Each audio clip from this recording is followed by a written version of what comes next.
Jeeva sir, இந்த பொங்கலுக்கு சைலண்டா வந்து மிகப்பெரிய சம்பவத்தை பண்ணிட்டு போயிட்டீங்களே. இந்த படத்தை பத்தி சோசியல் மீடியாவில் எல்லாரும் ஆகா ஓஹோன்னு ரொம்ப பில்டப் பண்ணாங்க.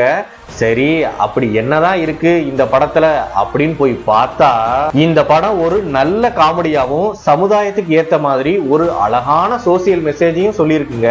2026ல ரிலீஸ் ஆன தலைவர் தம்பி தலைமையில் இந்த படத்தோட ஸ்டோரி என்னன்னா, ஒரு அழகான கிராமம், அந்த கிராமத்தோட பிரசிடென்டா நம்ம ஜீவா இருக்காரு. இவர் தான் அந்த ஊர்ல நடக்கிற நல்லது கெட்டது எல்லாத்துக்கும் முன்ன வந்து நின்னு நடத்துற பெரிய மனுஷன். அந்த ஊர்ல இளவரசு அப்படிங்கிறவரோட மகளுக்கு விடிஞ்சா கல்யாணம். இளவரசோட பக்கத்து வீட்டுக்காரர் தான் நம்ம தம்பி ராமையா. இவங்க ரெண்டு பேருக்கும் ஏற்கனவே மிகப்பெரிய ஒரு முன்பகை இருக்கு. அதனால இவங்க எப்போதுமே சண்டை போட்டுக்கிட்டே தான் இருப்பாங்க. இளவரசோட பொண்ணுக்கு அடுத்த நாள் காலையில கல்யாண வேலையெல்லாம் பரபரன்னு நடக்குது. அந்த டயத்துல நம்ம தம்பி ராமையாவோட அப்பா இறந்து போயிடுறாரு.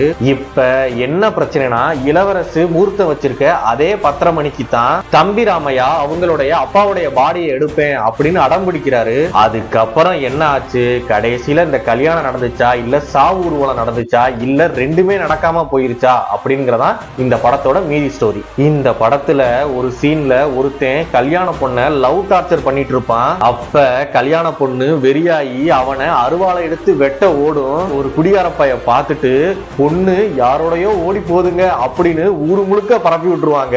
அதுக்கப்புறம் நடக்கிற காமெடி எல்லாம் அல்டிமேட்டா இருந்துச்சு.